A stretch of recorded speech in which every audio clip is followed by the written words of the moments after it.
Bueno, buenos días a todos. Continuando con nuestras actividades del staff, el tema propuesto para hoy es lupus eritematoso sistémico y fiebre. Mi nombre es Mariluz Moreno Vega, residente de primer año de reumatología de la Universidad Pontificia Bolivariana. La agenda que les propongo consta de una pequeña introducción. Nos centraremos en infección versus actividad, el papel de los reactantes de fase aguda y una propuesta de abordaje diagnóstico. En la introducción, pues les planteo que hablar de fiebre en lupus implica la realización de un diagnóstico diferencial amplio, dado que es una manifestación prevalente en esta población con un 36-86% de las personas que pueden experimentarla en algún momento del transcurso de la enfermedad y es la principal causa como de admisión hospitalaria. La definición convencional que tenemos de fiebre es la elevación de la temperatura por encima de la variación térmica normal relacionada con un ajuste del termostato para temperaturas mayores de 37.2 grados Celsius matutino y 37.7 grados Celsius vespertino. Y aquí cabe resaltar que la fiebre fue incluida por primera vez dentro de los últimos criterios clasificatorios ACR EULAR 2019. Les traje esta tabla comparativa de los criterios, donde la podemos ver dentro de los síntomas constitucionales, definida como fiebre no explicada por otras causas mayor de 38.3 grados Celsius y tiene un peso de 2 dentro del puntaje final. Además, se ha descrito que cerca del 5% de las fiebres de origen desconocido más adelante van a recibir un diagnóstico de lupus eritematoso sistémico. Entonces, cuando nos encontramos entre un paciente, cuando aparece fiebre en un paciente lúpico, nos plantea o nos sugiere la presencia de algunas condiciones como son la fiebre por actividad, la fiebre secundaria infección, malignidad y medicamentos. Y la idea es que dentro de ese abanico de posibles etiologías se piense inicialmente en dos escenarios que son especialmente importantes por la frecuencia con la que se presentan, que son la infección por actividad y la fiebre asociada a infección. Esto pues está descrito desde las primeras series donde se hicieron caracterizaciones de las fiebres, donde les traje este artículo de Stahl, que ellos hicieron un análisis retrospectivo en una serie de 160 pacientes que fueron reclutados a lo largo de 5 años, documentando 83 eventos febriles, de los cuales ellos le atribuyeron el 60% a actividad, 23% a infección y en un 17% a otros procesos que eran relacionados con procedimientos quirúrgicos o relacionados con medicamentos. En la tabla que ellos hacen de la distribución de estos eventos febriles, los distribuyen en lupus activo y lupus inactivo, y acá encontramos que la duración del lupus menos de un año de la enfermedad se encontró más frecuente en los pacientes no infectados respecto a los infectados. Otras características como la medicación previa o las características de la fiebre en cuanto al patrón o la duración no tuvieron una diferencia estadísticamente significativa. Que les apoyara a ellos para pensar en actividad de la enfermedad, documentan leucopenia, que la encontraron en el 43% versus 0% en los infectados. Y del otro lado de la moneda, pues tenemos que apoyara hacia infección, están los escalofríos, que los encontraron en el 68% versus el 27%, leucocitosis y neutrofilia presentes en el 54 versus 10%, 58 versus 14%, la presencia de ADN normal en el 42%, y hacen un análisis por subgrupo dentro de los infectados, encontrando que tenían un peor curso aquellos que tenían un ADN anormal o tenían hipocomplementemia, así como alteración en la función renal. En esta otra serie que nos regala Shaw en el 2009, que hicieron un análisis retrospectivo siguiendo de 1949 pacientes, lograron documentar en el 25% de esta serie la presencia de fiebre. Y si vemos acá, hubo una inversión en la relación, según como la estaba describiendo Stahl, con mayor asociación de infección en el 54%, 42% actividad, 1% se presentaron ambas condiciones, y ellos encuentran que el sitio principal de infección era tracto respiratorio en un 62%, tracto urinario junto con piel y mucosas en el 8%, sistema nervioso central y tracto gastrointestinal en el 5.9% y sepsis en el 4.6%, con un mayor aislamiento de bacterias y casi en el 50% y gérmenes oportunistas en el 22%. En la tabla que hacen la tabla donde nos presentan los análisis de regresión logística basados en el análisis univariado, encuentran que las fiebres lúpicas había una mayor posibilidad de que encontráramos allí hipocomplementemia y puntajes de SLEDAI más altos que en los pacientes infectados, con un OR de 12.3 y 1.3 respectivamente. En tanto que el uso de la azatioprina los 6 meses atrás, comparado con las fiebres lúpicas, se asoció más a la infección con un OR de 4.3. Otro resultado importante que ellos presentan en ese trabajo es que de las 206 fiebres lúpicas que fueron analizadas, el 80% resolvió dentro del primer día o quinto día de haber recibido dosis del corticosteroide en dosis de menores o iguales a 100 miligramos. Datos colombianos, tenemos este trabajo de Beltrán, que hicieron un análisis descriptivo retrospectivo, incluyendo 108 pacientes, con una distribución similar a la que hemos descrita por Show, infección en el 44%, actividad en el 27% y ambas condiciones en el 27%. En la tabla de las características generales que nos presentan, vemos que la mediana de la edad fue 36 años, siendo un poco mayor en los sujetos infectados respecto a los sujetos con actividad, y con diferencia estadística tenemos el tiempo del diagnóstico de lupus. Fue mayor en los sujetos infectados, que fue de 288 semanas, versus 24 en los sujetos con actividad, que esto se pudiera relacionar con una mayor exposición a terapia inmunosupresora o pues a la mayor carga de la enfermedad. Otras características como los días con síntomas, los días con fiebre, la frecuencia cardíaca, la temperatura al ingreso, no hubo una diferencia estadísticamente significativa. En los puntajes del SLEDAI vemos que fueron más bajos los puntajes en los sujetos infectados respecto a los otros dos grupos. Los hallazgos clínicos principalmente descritos fue básicamente en el componente mucocutáneo y osteoarticular. El 17%, solo en el 17% de los sujetos infectados documentaron que había algún signo o síntoma que sugiriera un dominio comprometido de lupus, versus el 100% en los otros dos grupos, encontrando que este compromiso era principalmente a nivel hematológico, a nivel renal, hematológico y a nivel de las serosas. Este otro resultado respecto al tratamiento previo, encuentran que el uso de prednisolona en los últimos 3 meses se asoció con mayor frecuencia en el grupo de los sujetos infectados respecto a los otros dos grupos. Y en cuanto a los laboratorios, de resaltar, la hipocomplementemia pues fue mayor en los sujetos con actividad, y aquí de paso les resalto, en esta serie pues no encontraron una diferencia estadísticamente significativa de la procalcitonina para diferenciar entre actividad o infección.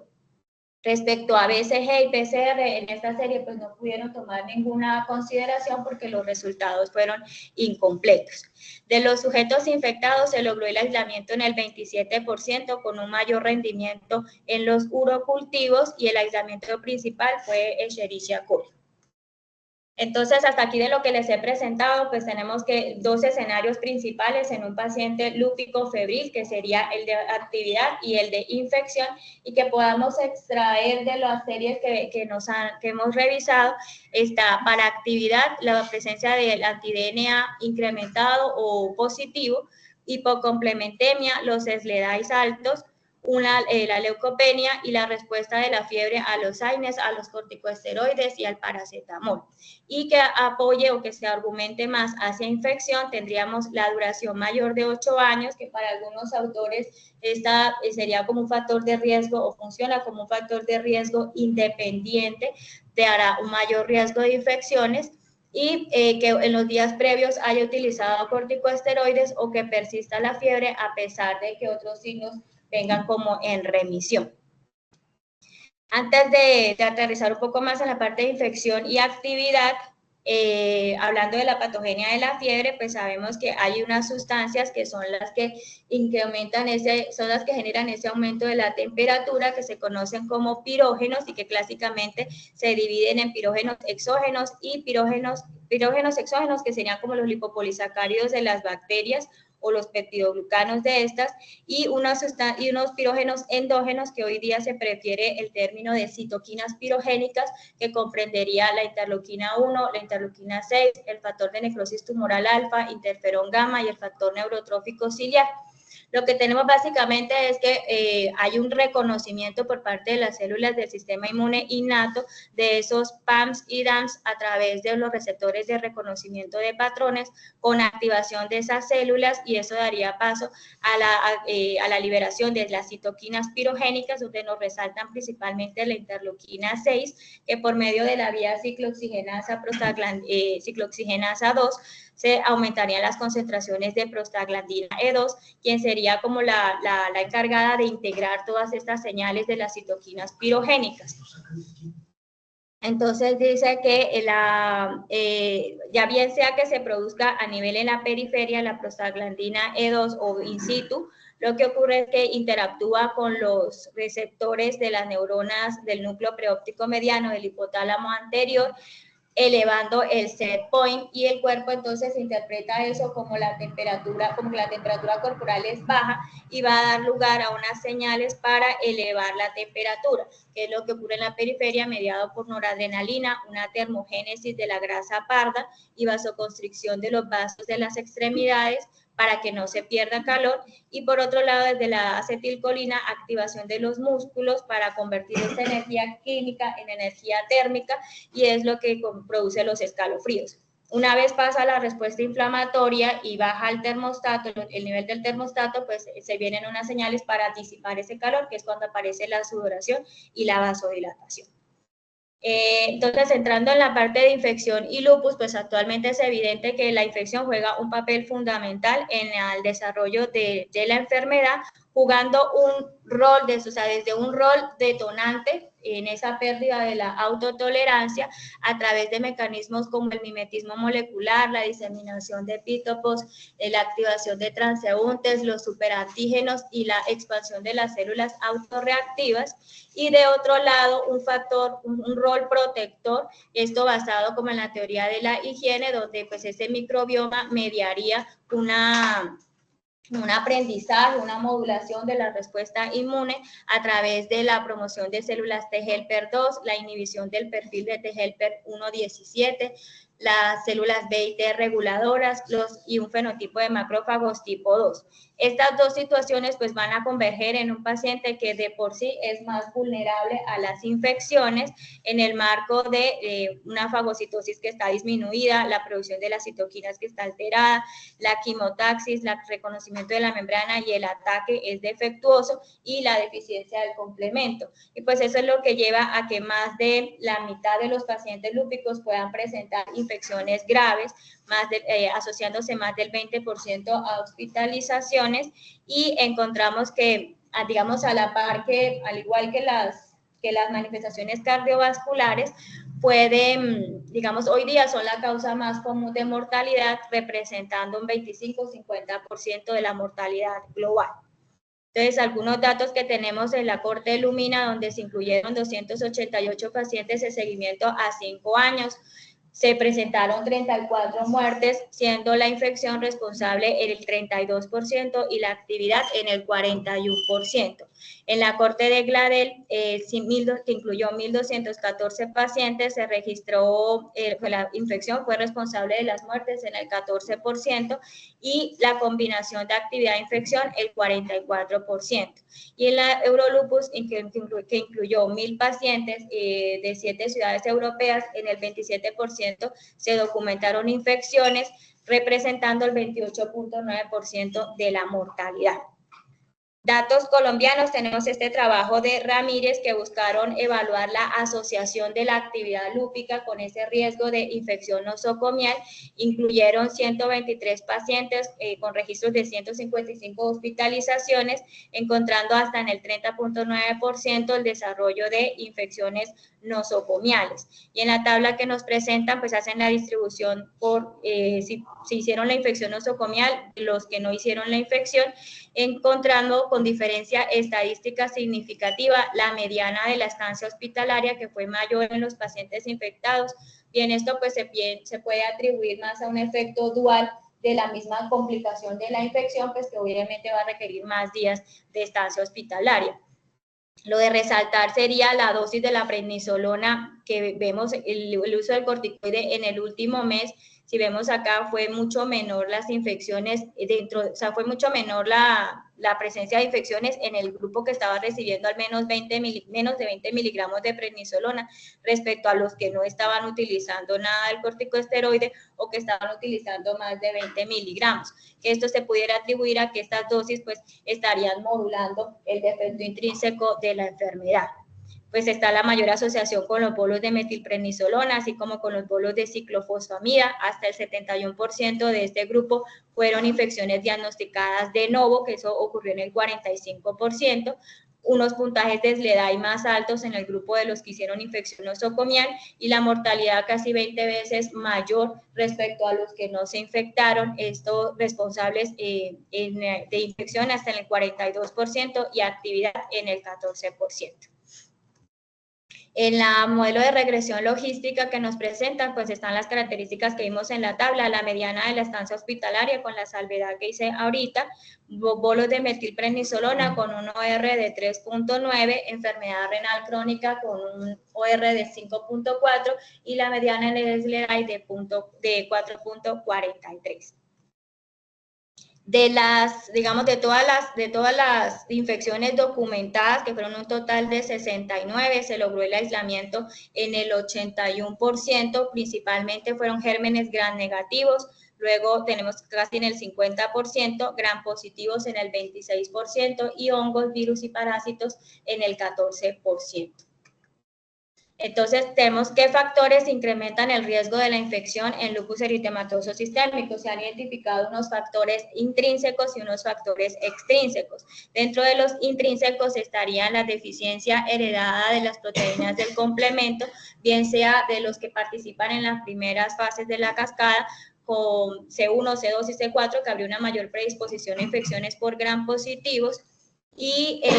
o ya de la parte final de la cascada en el complejo de ataque membrana con mayor predisposición por infección de gérmenes gram negativos. La deficiencia homocigótica de la lectina fijadora de manosa, que se asocia hasta 4 veces mayor riesgo de desarrollar infecciones respecto a los que no tienen el déficit. La presencia del alelo R131 del receptor de la fracción constante gamma, eso se traduce en una baja afinidad de la subclase 2 de la inmunoglobulina G, que asocia a un mayor riesgo de infecciones por gérmenes encapsulados y también se asocia a nefritis lúpica. Otras alteraciones intrínsecas, tenemos la alteración en la función de los neutrófilos y los monocitos, la presencia de anticuerpos contra la fracción de la receptores de la fracción cristalizable gamma, la disminución de los receptores del complemento, la menor producción de citoquinas, la asplenia funcional que se presenta hasta en el 5% y junto con la hipocomplementemia, pues eso se traduce en una alteración del sistema retículo endotelial, pues mayor riesgo de infección por gérmenes encapsulados. Otros relacionados con la enfermedad como la hipoalbuminemia, la nefritis y de la parte extrínseca, pues básicamente recae sobre los fármacos inmunosupresores que se utilizan en la terapia. Entonces, las infecciones se pueden presentar en cualquier momento del curso de la enfermedad, bien sea al inicio o en etapas más tardías. Principalmente son de origen bacteriano, que se presentan hasta en el 80%. Se pueden afectar cualquier órgano, principalmente resalta el tracto respiratorio, tracto urinario y piel. Y los gérmenes principalmente implicados para tracto respiratorio, los estreptococos. En piel tendríamos, lo que es piel, articulaciones y torrente sanguíneo, Staphylococcus aureus, y el tracto urinario, E. coli, Klebsiella y Pseudomonas. En cuanto a las infecciones virales, pues son más frecuentes, digamos, virus varicela zoster, citomegalovirus, parvovirus 19, de esta pues señala que el cuadro clínico, si lo vemos, fiebre, artralgias, erupción cutánea, linfadenopatía, pues fácilmente puede simular actividad de la enfermedad. Dentro de los gérmenes oportunistas, pues está principalmente cándida, criptococo, aspergillus, tuberculosis hasta en el 11%, y lo llamativo es ese compromiso extrapulmonar que se puede presentar hasta en el 66%, con un compromiso más extenso y recaídas, y las recaídas más frecuentes. Los factores de riesgo, pues ya los hemos venido mencionando: actividad, la presencia de la anti-DNA de doble cadena, la hipocomplementemia, la leucopenia, el uso de dosis altas de ciclofosfamida y el tratamiento corticosteroide 7.5-10 miligramos día, o que haya recibido los días previos los pulsos de metilprednisolona. Entonces, si volvemos a la diapositiva que les presentaba al principio, recogiendo las características de las series que les he presentado, tenemos que leucocitosis y neutrofilia, o sea, que nos argumenta hacia leucocitosis y neutrofilia, hacia infección, perdón, leucocitosis y neutrofilia, pues sabemos que los corticosteroides también pueden provocar migración de las células inflamatorias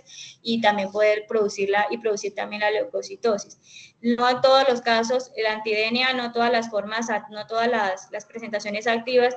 van a presentar el anti-DNA. Los SLEDAIs altos, si nos damos cuenta y revisamos las series, el compromiso casi siempre es mucocutáneo, articular y serosas, que fácilmente pues pueden ser focos de procesos infecciosos. El complemento bajo también lo podemos encontrar en algunos casos de sepsis grave y puede estar normal en algunas, en el lupus activo, que sea de pronto con manifestaciones más extrarrenales, podemos encontrar valores normales. Entonces, me encuentro aquí quedándome más como evaluando la respuesta de la fiebre a los AINES o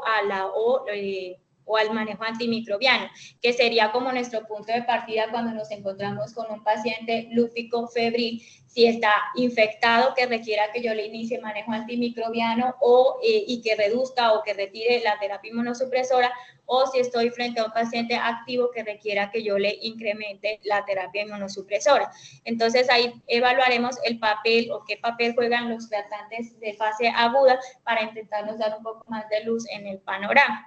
Tenemos la proteína C reactiva, es un pentámero de 5 subunidades de 23 kilodaltos que se sintetiza en los hepatocitos, regulado a través de la interleuquina 6 y que juega un papel antiinflamatorio a través del reconocimiento y la activación de numerosos ligandos como la fosfocolina, los fosfolípidos, la fibronectina, la cromatina y las histonas, que estos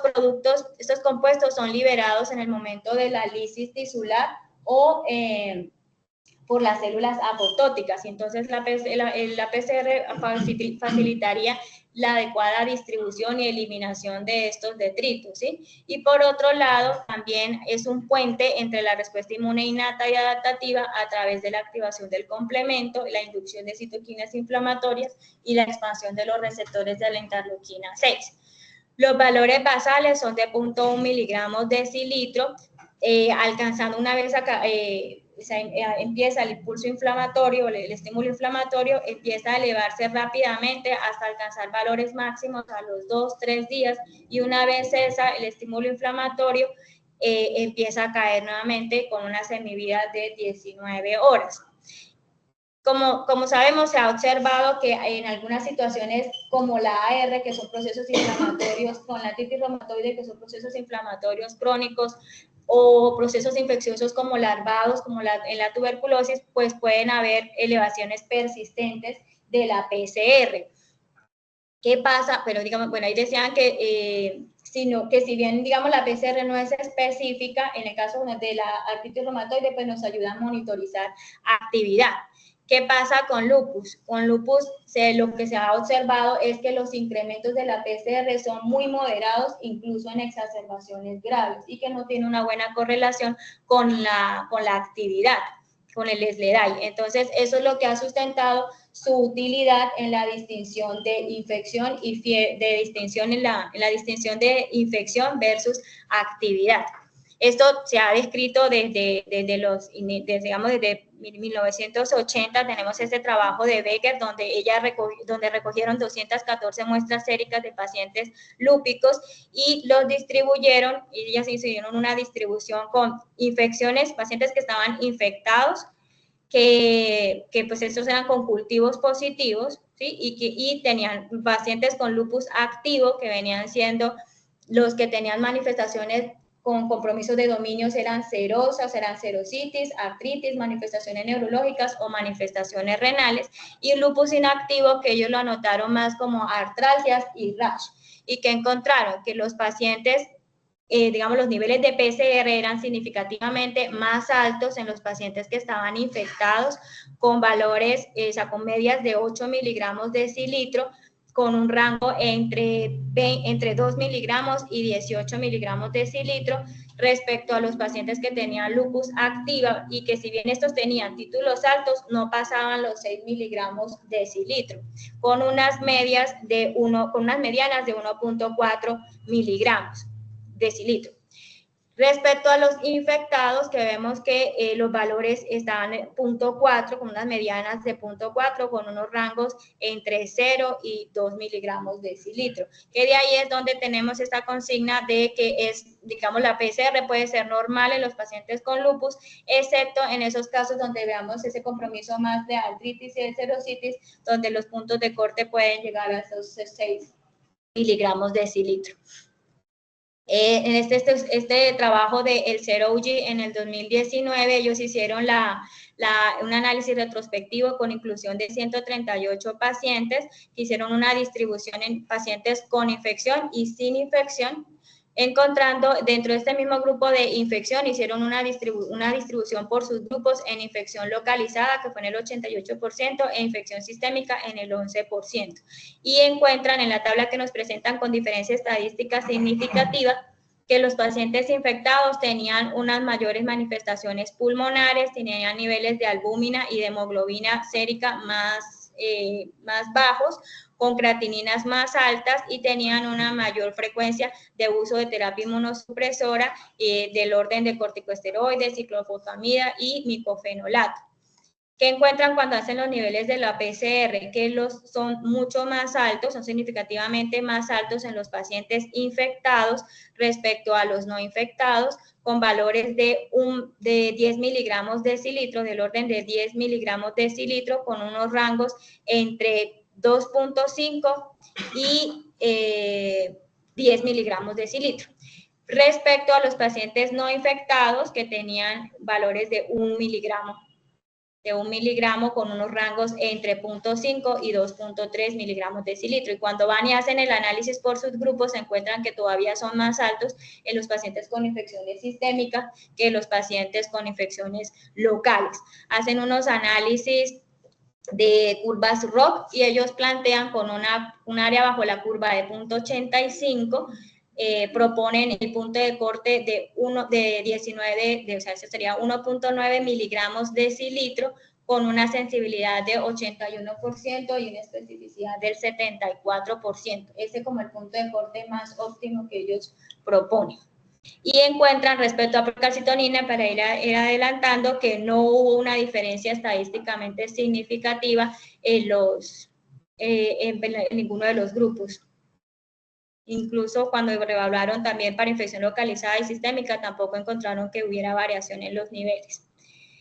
Entonces, en cuanto a procalcitonina, pues se le ha prestado especial atención pues, por su utilidad para diferenciar infección bacteriana de otros síndromes inflamatorios y febriles. Sin embargo, pues en lupus vemos que la evidencia pues ha sido muy controversial. Se trata de un propéptido de la calcitonina que se sintetiza en la célula C de la glándula tiroides. La consigna es que eso no se libera al torrente sanguíneo a menos de que haya una respuesta inflamatoria. Los niveles se encontrarían indetectables o muy bajos, menos de 0.1 nanogramos mililitro. Cuando se presenta ese estímulo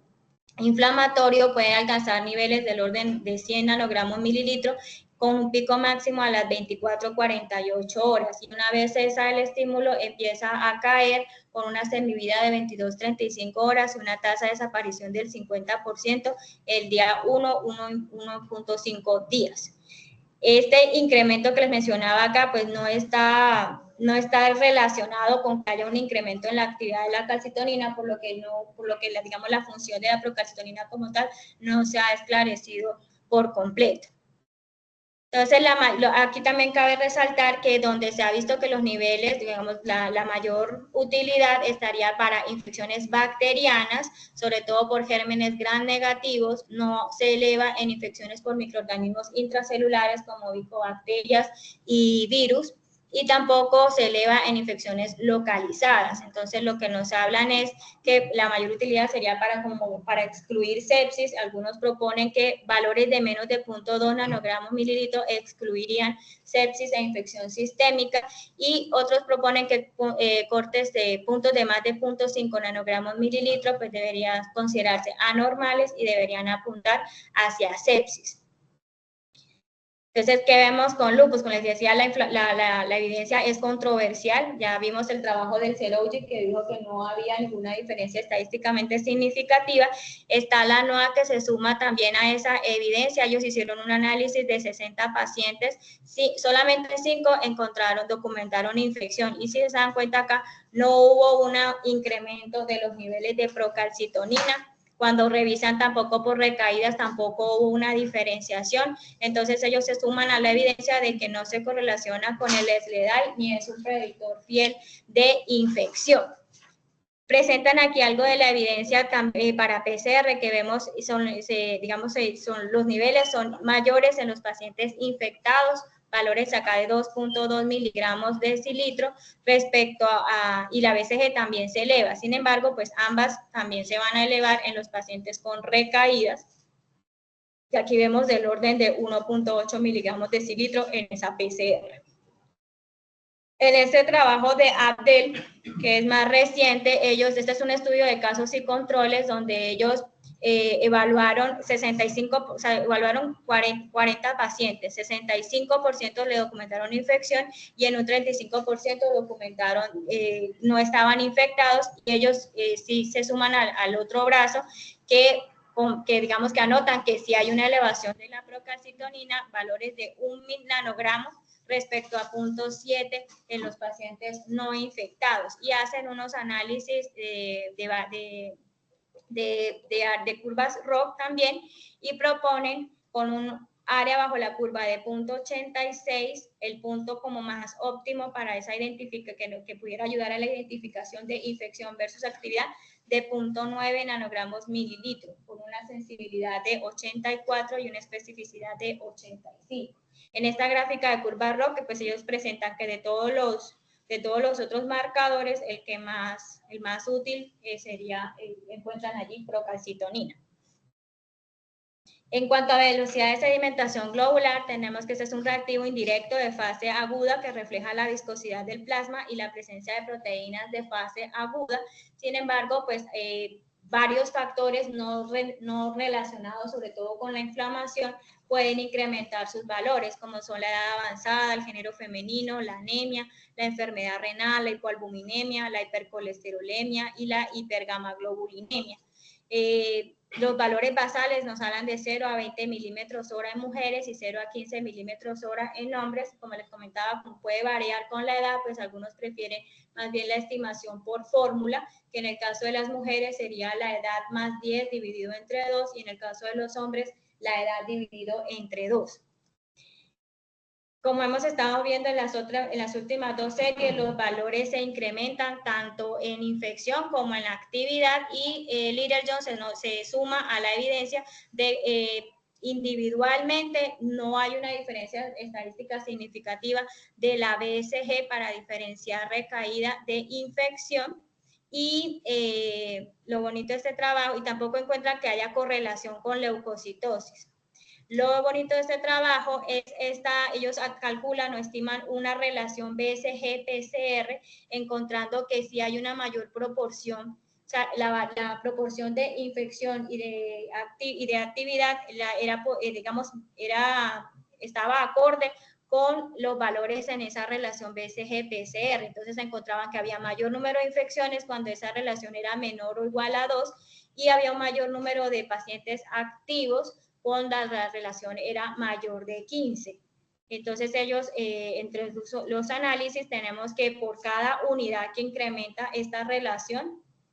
se incrementa, o sea, hay 13% más posibilidades de que estemos ante, o sea, que eso sume más para argumentar a actividad que el paciente esté infectado. Por otro lado, tenemos otras relaciones que se han evaluado, como son la relación del NLR, que es la relación de neutrófilos linfocitos, o la relación de plaquetas linfocitos y la relación de monocitos linfocitos. Este trabajo de King, que fue publicado en el 2017, hacen un análisis retrospectivo en 120 pacientes, 50% se documentó actividad y en otros 50% tenían ambas presentaciones. Ellos lo que presentan en diferencias estadísticas entre las características generales está que era más frecuente la fiebre en los pacientes infectados, mayor la leucocitosis, la neutrofilia, la presencia del complemento normal y digamos, la PCR, la BCG eran más elevados con unos anti-DNA que estaban en rangos normales o bajos y unos puntajes de SLEDAI que estaban bajos respecto a los pacientes que estaban con actividad y que resaltaban de los pacientes con actividad, las manifestaciones nuevamente son articular y mucosa y mucocutáneo. Entonces, ¿qué encuentran ellos? Que el LLR, que es el de la relación neutrófilos-linfocitos, tuvo una diferencia estadísticamente significativa, mayor en los pacientes infectados respecto a las recaídas, con valores de 14.2. Lo mismo que el PLR, que son de plaquetas a linfocitos, también tuvo una diferencia estadísticamente significativa para identificar infecciones respecto a las recaídas. No pasó lo mismo con el MLR. Entonces, en los análisis estadísticos en los análisis que hacen de curvas ROC, nos presentan este gráfico ROC con todos los marcadores, donde si ubicamos acá PCR, fue de las que mejor tiene área bajo la curva, con 0.94. Luego vemos acá el NLR, que es la negrita fuerte, que esta es de 0.87 el área bajo la curva. Y ellos consideran la de menor, si estamos viendo la de menor, es la de la BCG, seguida de la de la PLR.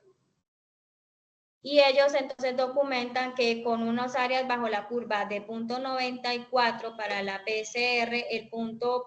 más óptimo para lograr una buena diferenciación entre infección y actividad a 1,28 miligramos decilitro de esa PCR, con una sensibilidad del 93% y una especificidad del 91%. Y respecto al NLR, con un área bajo la curva de 0.87, sería el punto más óptimo de 5.7, con una sensibilidad de 75 y una especificidad del 90%, que ellos anotan que combinando estos dos valores, pues pudiéramos lograr una sensibilidad de hasta el 96% para hacernos una idea de infección y actividad. Entonces, hasta ahorita, como resumiendo lo que les he contado, argumentos a favor de fiebre inducida por lupus, tendríamos los títulos anti-DNA de doble cadena que aumenten, la hipocomplementemia, la leucopenia que no sea explicada por los medicamentos, otros signos clínicos que nos sugieran actividad, que la PCR esté normal o moderadamente elevada si tenemos manifestaciones como la artritis o la serositis, la relación BSG-PCR mayor de 15. Y argumentos a favor de que es secundaria infección, tendríamos la leucocitosis, el aumento del complemento o que esté normal, esta relación BSG-PCR menor de 2, una PCR significativamente alta, que ahí tendríamos nuestro punto de corte, si pensamos como la serositis, más de 6 miligramos, altas dosis de esteroides en los días en las semanas previas, el tratamiento base inmunosupresión fuerte, especialmente si es ciclofosfamida, mala respuesta a los antiinflamatorios, intervenciones quirúrgicas, algunos datos como intervención quirúrgica reciente, estancia reciente en zona tropical, edad mayor de 60 años, o signos clínicos adicionales que nos sugieran que hay un foco infeccioso. Entonces, entre una forma del abordaje con los laboratorios, tendríamos que nos hablarían de actividad si tenemos una PCR menos de 10 miligramos decilitro a favor de actividad,